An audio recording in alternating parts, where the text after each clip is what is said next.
My husband wouldn't marry me unless our prenup had an infidelity payout clause. 7 years later, I finally understood why. My husband had been acting strange for my entire pregnancy. Ever since my 3rd month, he'd been dropping hints about how I cheated to anyone who would listen. He told his golf buddies I'd been sneaking around. He told his mother I had secrets during our baby shower. But the strangest part was his obsession with the prenup we'd signed 7 years ago. He'd pull it out at dinner, pointing at the infidelity clause while I ate my prenatal vitamins. $10 million, he'd mutter, rubbing my belly. Your family trust becomes mine if you cheated. And DNA tests don't lie. But I hadn't cheated. I'd never even thought about it. When I was 8 months pregnant, he started preparing divorce papers. I found them in his desk drawer after a panic attack sent me searching for my anxiety medication. He'd already filled in the grounds. Adultery. The amount he wanted. $10 million. The evidence section was blank, but he'd written "coming soon" in pencil. My water broke on a Tuesday morning. Instead of worrying or rushing me to the hospital, Sean practically celebrated. He called his entire family to witness the birth. His lawyer was on standby outside the delivery room. He brought 3 cameras in with him. "This is going to be the best day of my life," he told the nurse while I screamed through contractions. "My wife's about to learn that choices have consequences." The nurse looked uncomfortable. I begged him to focus on our baby. But Sean kept pacing, going outside to talk to his lawyer, telling everyone in the room that they were about to witness something incredible. After 10 hours of labor, our daughter was born. The room went completely silent. The baby was beautiful, perfect, and unmistakably mixed race with light brown skin and textured hair. I stared in absolute shock. "That's impossible," I whispered, looking at my biracial child. I hadn't been with anyone else. Ever. Sean, however, erupted in celebration. "Yes!" he literally screamed. "I knew it! Doctor, please document the baby's appearance. I need that on record." He was already discussing with his lawyer. "We've got her. $10 million, just like the prenup says." But I was in complete shock, staring at my baby girl, trying to understand how this was possible. "Sean," I sobbed, "I swear on my mother's grave I never cheated on you." He laughed. "The baby says otherwise." Sean served me divorce papers the next morning while I was breastfeeding our daughter for the first time. His lawyer read the terms out loud. "Based on clear evidence of infidelity, my client is entitled to $10 million from your trust fund." I remember calling my family's lawyer, Mr. Torres, in tears, while Sean took selfies with the baby to document her features. He arrived within 2 hours, looked at the papers, then looked at my daughter. "Don't sign anything. Don't agree to anything. I'm going to investigate." Sean laughed so hard the baby started crying. 2 weeks for what? Look at the mutt. She's mixed. He actually pointed at our newborn saying it. Mr. Torres put his hand on my shoulder. "He's not getting a dime. Give me 2 weeks." Sean chuckled like he had already won. 2 weeks later, we all met in Mr. Torres' conference room downtown. Sean showed up with champagne, already celebrating his victory. He'd been posting on social media about his cheating wife and how DNA doesn't lie. But Mr. Torres was looking at me with an unmistakable smile. He pulled out a folder thick as a phone book. "We've completed our investigation. My client, me, mentioned unusual symptoms during conception time. Unexplained sedation, forgetting time markers, waking up with odd injection marks." Sean's champagne glass froze midway to his lips. "So, maybe she was drinking." Mr. Torres connected his laptop to the conference room television. "We pulled your credit card records." Sean's face froze. 9 months ago, you purchased medical-grade sedatives and specialized insemination equipment." Sean was now pale. "That proves nothing." Mr. Torres clicked to the next document.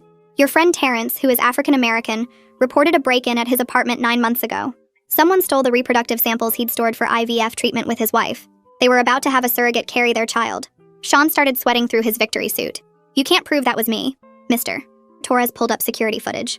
"This is you entering Terrence's building at 2 a.m. that night using his spare key from the gym locker you share. This is you entering your own apartment at 3 a.m. with medical supplies. This is you entering your bedroom where my client was sleeping after you drugged her tea." The room was dead silent. Mr. Torres turned to face Sean directly.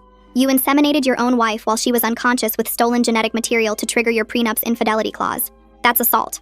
That's theft. That's fraud. The prenup is void. You get nothing. And you're going to prison for what you did to both Sarah and Terrence." Sean stood up and bolted for the exit. I thought we'd won.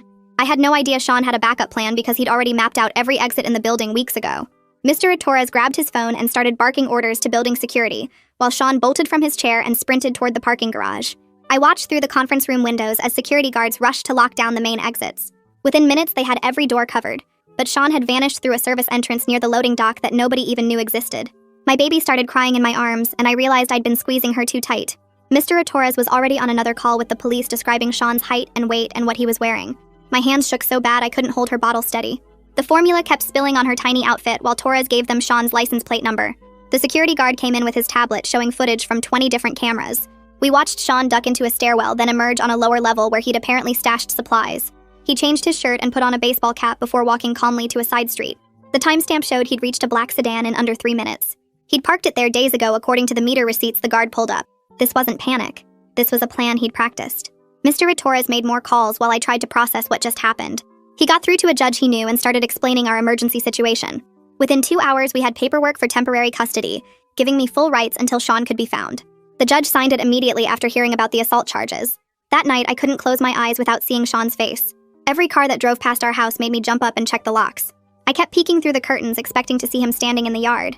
The baby slept in her crib next to my bed, but I kept checking she was still breathing. Around 3 in the morning, I heard footsteps on the porch and almost called 911 before realizing it was just the neighbor's cat.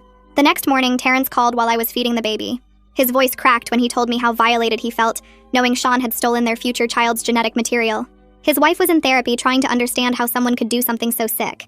They'd been saving for years to afford IVF, and now their samples were gone forever. He said they wanted to help prosecute Sean for everything he'd done to all of us. 3 days went by with no sign of Sean anywhere. Then the police called Torres saying Sean's credit card had been used at a gas station 200 miles north. The security footage was too blurry to confirm it was him, but the purchase was for gas and camping supplies. They issued an arrest warrant for assault, theft, and fraud that same afternoon. Federal charges were possible since he'd crossed state lines while fleeing. Torres kept digging into Sean's past and found something that made my skin crawl. Bank records showed Sean had been researching fertility clinics for over a year before our baby was conceived. He'd studied Terrence's work schedule and knew exactly when he'd be at the gym versus home. He'd withdrawn $50,000 in cash the week before I gave birth. The paper trail went back 14 months showing doctor visits and medical supply purchases. He'd even taken an online course about fertility treatments using a fake name. I couldn't stay in our house anymore knowing what he'd done to me there. Every room felt contaminated by his presence. The kitchen where he'd made me tea that night. The bedroom where he'd assaulted me while I was unconscious. Even the nursery we'd painted together felt like a lie. My parents came to help me pack, and we moved everything important to their house across town.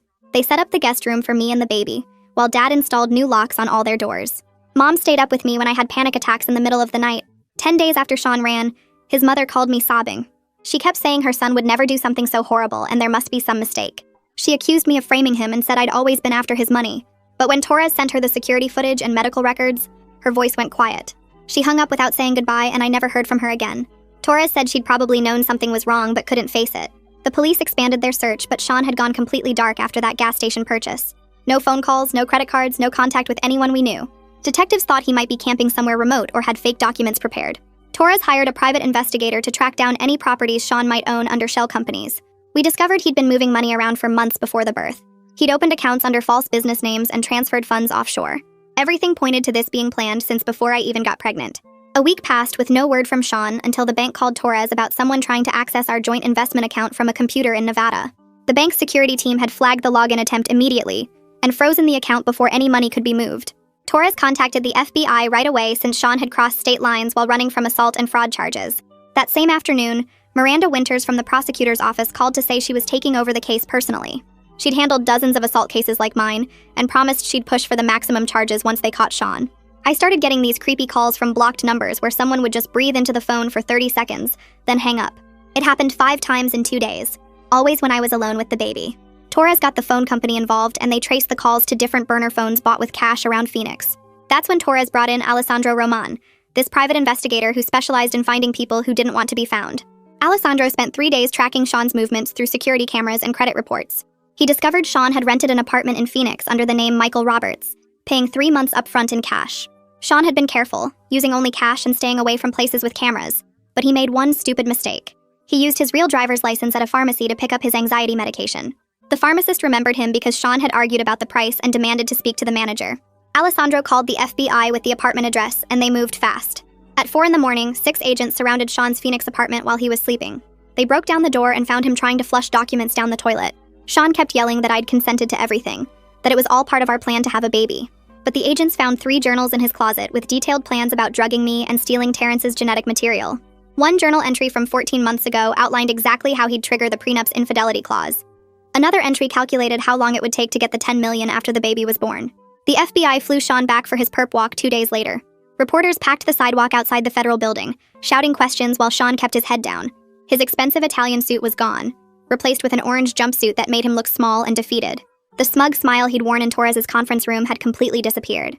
At the arraignment 3 days later, Sean stood before Judge Kieran McGill and pleaded not guilty to all charges. His lawyer argued for reasonable bail, saying Sean had strong community ties and wasn't a flight risk. Judge McGill actually laughed at that, pointing out Sean had literally fled to another state with $50,000 in cash. The judge set bail at $2 million, which Sean couldn't pay without accessing his frozen assets. His lawyer tried to argue that was excessive, but McGill shut him down fast. 2 weeks later, I had to testify before a grand jury about the night Sean drugged and assaulted me.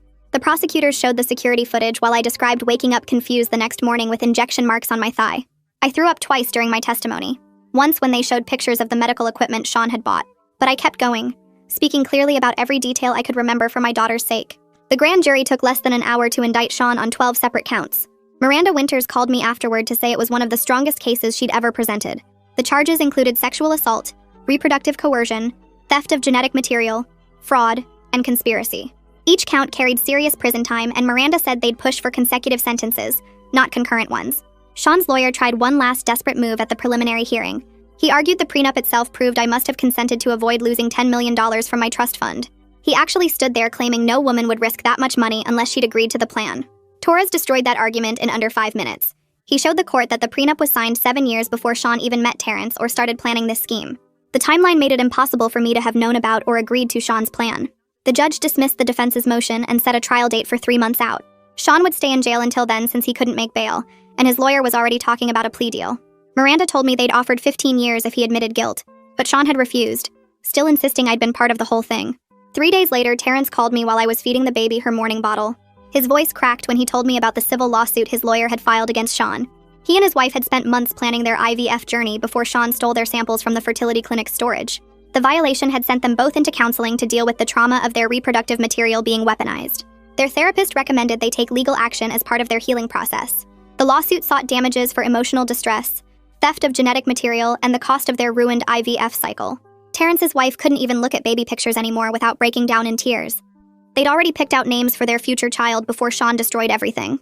The next morning, a woman from Child Protective Services knocked on my parents' door where I was staying. Evie Schaefer showed her badge and explained she needed to evaluate my daughter's living situation given the criminal case. She spent 4 hours watching me care for the baby, checking the nursery, and asking detailed questions about our daily routine. She examined the baby's medical records, vaccination schedule, and noted how alert and responsive my daughter was during feeding. My mother showed her the security system we'd installed and the baby monitor in every room. Evie took photos of the fully stocked changing table, the organized formula station, and the safety gates we'd put up. She interviewed my parents about their support role and watched me soothe the baby when she got fussy. After reviewing everything, Evie wrote in her report that my daughter was thriving despite the circumstances surrounding her birth. She noted the strong family support system and my attentive care as positive factors. The report would help counter any custody challenges Sean might attempt from prison. That same week, Sean's mother finally called after weeks of silence since seeing the evidence. She was crying so hard I could barely understand her at first. She admitted she'd noticed Sean acting strange for months before the baby was born.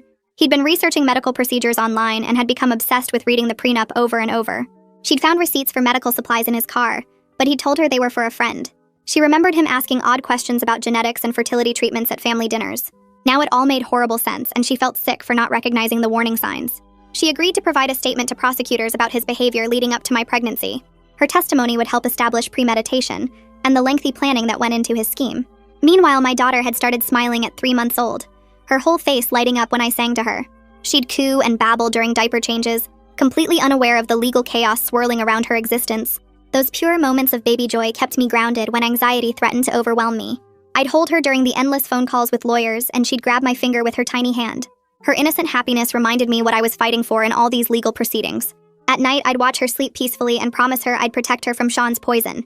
The prosecutor's office assigned Victor Winters to handle the financial fraud aspects of Sean's case. He discovered Sean had taken out 3 separate life insurance policies on our daughter before she was born. The policies totaled $2 million with Sean as the sole beneficiary if anything happened to the baby. Victor found evidence Sean had researched infant mortality rates and accidental death statistics while setting up the policies. He'd also opened investment accounts in the baby's name without my knowledge, planning to control her finances. The insurance companies immediately canceled the policies once Victor notified them of the criminal charges. This discovery added federal fraud charges to Sean's growing list of crimes, since he'd crossed state lines.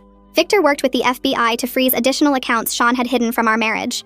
The investigation kept revealing new layers of Sean's deception and financial manipulation. 2 weeks later, I had my first appointment with Bernadette Cook, a therapist who specialized in betrayal trauma. I spent the entire session crying while trying to explain how someone I'd loved could violate me so completely. Bernadette helped me understand that Sean's actions weren't my fault, despite his attempts to paint me as the villain. She explained how predators like Sean choose victims carefully and manipulate situations to maintain control. We worked through exercises to recognize the gaslighting he'd subjected me to for months. She taught me grounding techniques for when panic attacks hit during legal proceedings. Our sessions became a safe space where I could express rage without judgment. Bernadette validated my feelings of violation and helped me process the trauma of being drugged and assaulted. She reminded me that healing wasn't linear, and some days would be harder than others. Sean tried to fire his court-appointed lawyer the following week, filing a motion to represent himself. He claimed everyone was conspiring against him and only he could properly defend his innocence. Judge McGill held an emergency hearing where Sean ranted about being framed and persecuted. The judge calmly explained that given the serious federal charges, Sean needed proper legal representation. McGill denied the motion and warned Sean that disrupting his defense would only hurt his case. Sean's lawyer looked exhausted trying to manage his difficult client, who kept insisting on his innocence. The situation made headlines when a reporter connected our case to similar reproductive fraud cases nationwide. My phone rang constantly with interview requests from major news outlets wanting exclusive stories. I declined every single request, not wanting my daughter's face plastered across television screens. The media coverage put pressure on prosecutors to seek maximum sentences for these types of violations. Women's rights organizations started calling for stronger laws against reproductive coercion and assault.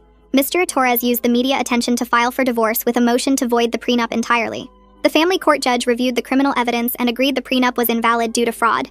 The ruling meant Sean couldn't claim any of my trust fund money, despite his elaborate scheme. The divorce proceedings moved quickly with Sean having no leverage from his jail cell. Within a month, the divorce was finalized with me receiving all marital assets and sole custody. Sean started writing letters from jail to our mutual friends, spinning wild stories about being set up. He claimed I'd seduced Terrence and orchestrated everything to steal his money and destroy his life. Most friends saw through his desperate lies and sent me the letters as evidence of his continued harassment. But a few people we'd known for years actually believed him and cut off all contact with me. Their betrayal stung, but I focused on the friends who stood by me through this nightmare. Detective Decker called me 3 days later while I was feeding my daughter breakfast. He said 2 women had reached out to the police after seeing Sean's arrest on the news. Both women remembered feeling weird after parties Sean attended years ago, waking up confused with gaps in their memory. One woman found bruises she couldn't explain, and the other had strange marks on her arm like injection sites. They'd always wondered what happened but never had proof until they saw the details of my case. Decker asked if I could come to the station to discuss patterns in Sean's behavior that might help their investigation. I drove there with my daughter sleeping in her car seat, my hands shaking on the steering wheel. The detective showed me photos from parties dating back 5 years where Sean appeared in the background near these women. My stomach turned seeing his face in photo after photo, always watching, always planning. The prosecutor Miranda called that afternoon to say they were adding the new charges, even though proving them would be harder without physical evidence. She explained that showing Sean's pattern of drugging women would strengthen my case, and might convince a jury he was dangerous enough for maximum sentencing. The legal team worked through the weekend pulling together evidence from the other victims' medical records and witness statements from the parties. I had to testify again about Sean's behavior around alcohol and how he always insisted on making drinks for everyone. 3 weeks later, we all gathered in family court for the custody hearing with Sean appearing on a screen from jail. He sat there in his orange jumpsuit trying to argue he deserved visitation rights with our daughter. Judge McGill looked at him like he was insane while Sean's lawyer tried to make the case that being in prison didn't automatically mean losing parental rights. Sean actually said he wanted to be part of his daughter's life, and that keeping her from him was cruel. The judge cut him off and said that given the circumstances of her conception through assault and fraud, Sean would have no custody or visitation rights ever.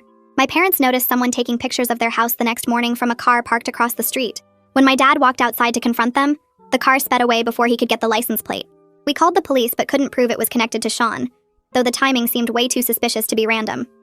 My parents hired a security company that same day to install cameras and have someone patrol their property at night.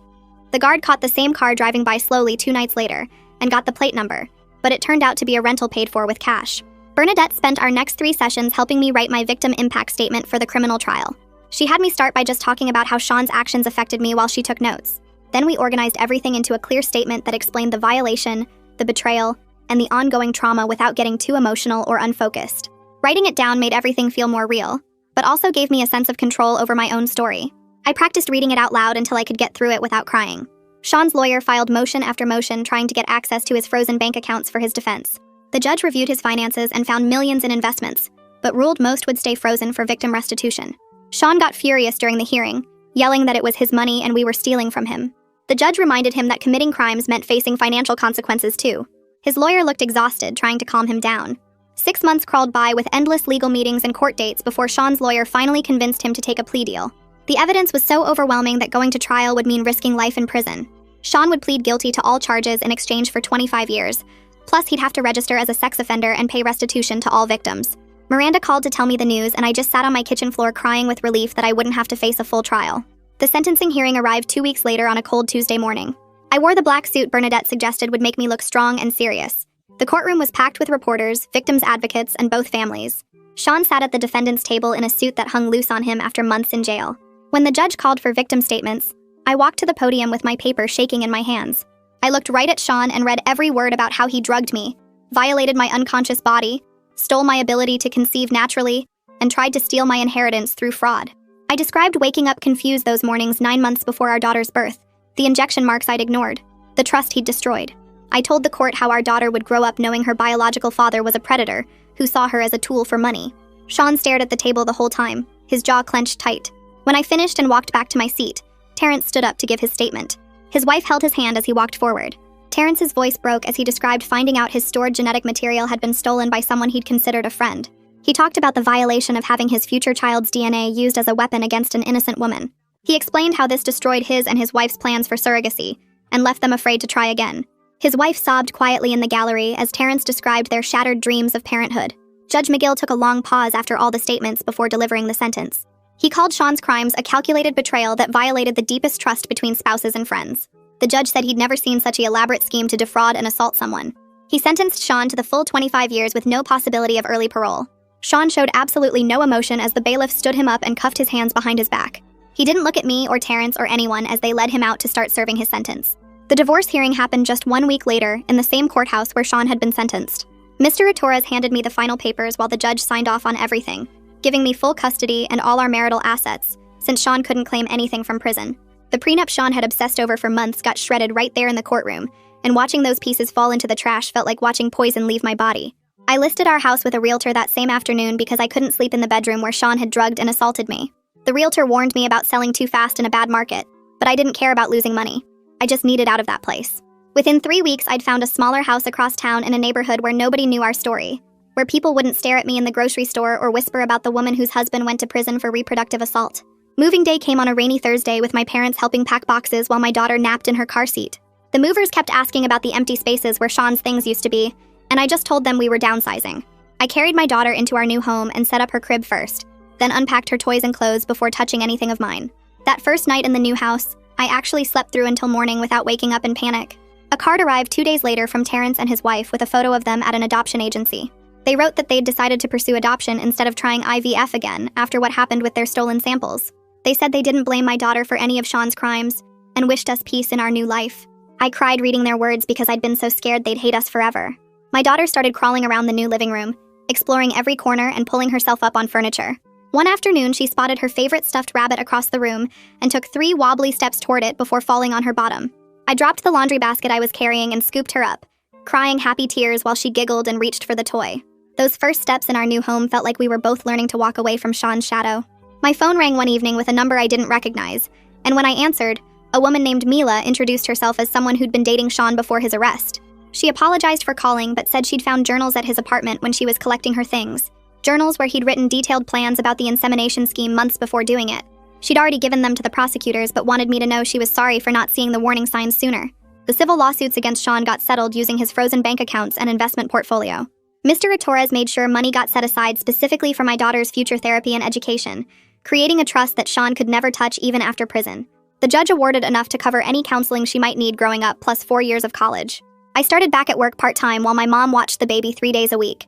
My coworkers had all heard about the case from the news, but they treated me normally, asking about my daughter and sharing their own parenting stories instead of bringing up Sean. Having a routine again, getting dressed for work, and focusing on spreadsheets and meetings helped me feel like a regular person instead of just a victim. Bernadette, the therapist the court had recommended, met with me twice a week in her office downtown. She helped me understand that the red flags I'd missed with Sean weren't my fault, that predators are experts at hiding their true nature.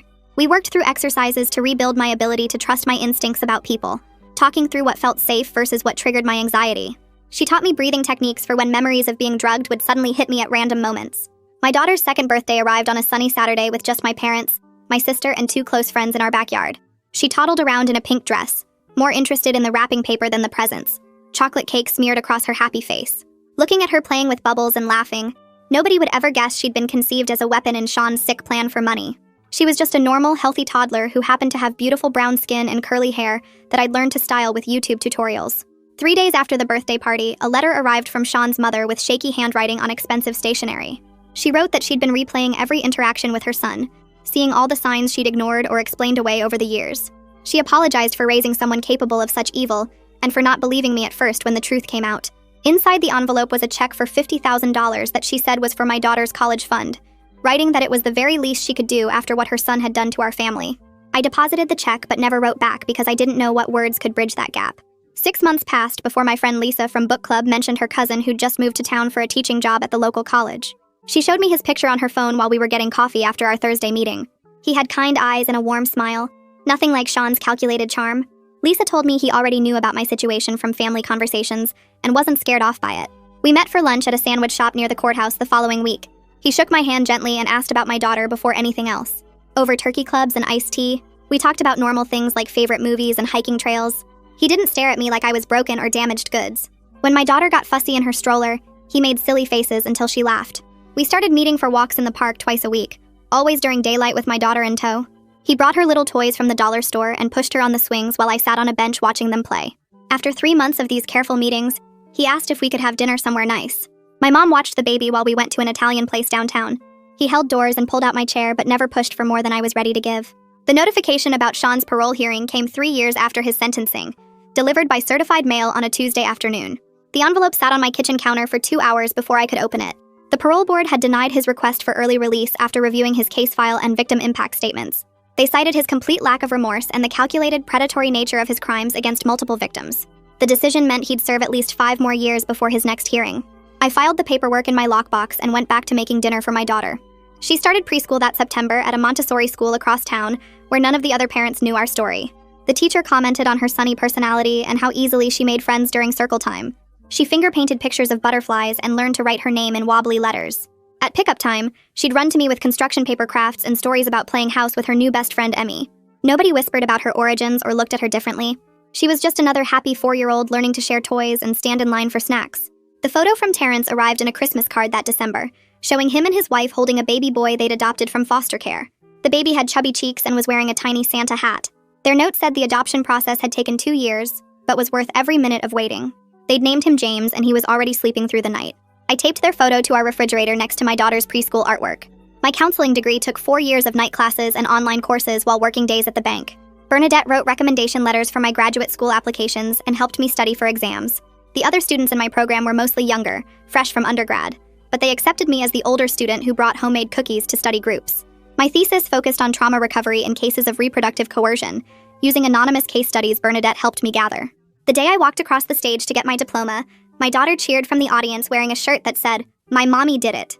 The beach vacation happened the following summer at a quiet spot on the Oregon coast. We'd been together for almost 4 years by then, taking things slow and steady. My daughter was building sandcastles near the water when he got down on one knee right there in the sand. He promised to love us both forever, and to be the father my daughter deserved. The ring was simple, just a small diamond on a gold band, nothing flashy or overwhelming. I said yes while my daughter ran over to see what was happening. She hugged us both and asked if this meant she could call him daddy now. We married 8 months later in my parents' backyard with just 30 people watching. My daughter threw rose petals down the aisle wearing a pink dress she'd picked out herself. My sister stood as my maid of honor while his brother was best man. The ceremony lasted 15 minutes with simple vows we'd written ourselves. We served barbecue and potato salad for dinner and danced to a playlist from someone's phone. My daughter fell asleep in her new dad's arms during the last dance. The crisis center hired me part-time at first, letting me ease into the work while still adjusting to married life. I answered hotline calls and led support groups for women navigating custody battles and protection orders. Every story I heard reminded me how common these violations were, and how many women blamed themselves for their partner's crimes. When someone cried about not seeing the warning signs, I could honestly tell them I'd been there too. Some days were harder than others, especially when cases involved children, but each woman who found safety and healing helped my own scars fade a little more. My daughter turned 8 when she started asking real questions about why she looked different from her dad. I'd prepared for this conversation with Bernadette's guidance, keeping the explanation simple and age-appropriate. I told her that the man who helped make her had done something very wrong to Mommy, but that she was perfect and loved exactly as she was. She wanted to know if he was a bad person. I said he'd made terrible choices that hurt people, but that had nothing to do with how wonderful she was. She thought about it for a few days, then asked if her real dad, the one who raised her, could adopt her officially. The letter from Sean arrived on the 10th anniversary of his arrest, forwarded through his lawyer since he didn't have our current address. I recognized his handwriting on the envelope and immediately called Mr. Torres without opening it. He filed paperwork that afternoon for a permanent no-contact order, citing the ongoing trauma his attempts at communication caused. The judge signed it within a week, adding 5 years to his existing restrictions. The unopened letter went back to the prison with a cease and desist notice attached. Years passed, and Terrence started sending holiday cards every December, with photos of his adopted son growing bigger each year. His wife would add little notes about their family trips, and how happy they were with the path they'd chosen after everything Sean had done. My daughter grew up smart and focused, throwing herself into schoolwork and volunteer projects at the women's shelter where I worked. She applied to 12 colleges her senior year, and got into every single one with scholarship offers, but she picked the state university because they had the best program for what she wanted to study. The day the acceptance letter came, she ran into the kitchen waving the envelope and knocked over my coffee mug in her excitement. I helped her move into her dorm room 18 years after that terrible day in the delivery room, carrying boxes up 3 flights of stairs while she arranged and rearranged her desk setup. She graduated 4 years later with highest honors, walking across that stage in her cap and gown, while I sat in the audience crying happy tears. She'd already been accepted to law school by then, determined to specialize in reproductive rights and help other women who'd been violated like I was. During those college years, I started writing down our story in notebooks late at night after my husband went to bed. It took 3 years to finish the manuscript, and another year to find a publisher who understood why this story needed to be told. The book came out when my daughter was in her 2nd year of law school, and within 6 months it had helped push through new legislation in 3 states about reproductive assault. Women wrote to me from all over the country saying my story gave them courage to report their own violations and seek justice. My husband and I celebrated our 15th anniversary that summer, with a quiet dinner at the same restaurant where we'd had our first real date. He held my hand across the table and told me how proud he was of everything I'd built from the ashes of what Sean tried to destroy.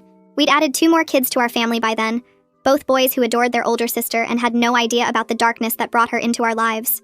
The call about Sean came on a Tuesday morning while I was getting ready for work. The prison chaplain said he'd had a massive heart attack in his cell and died before medical could reach him. He'd never admitted what he did, never shown any remorse, never stopped claiming I was the one who'd wronged him.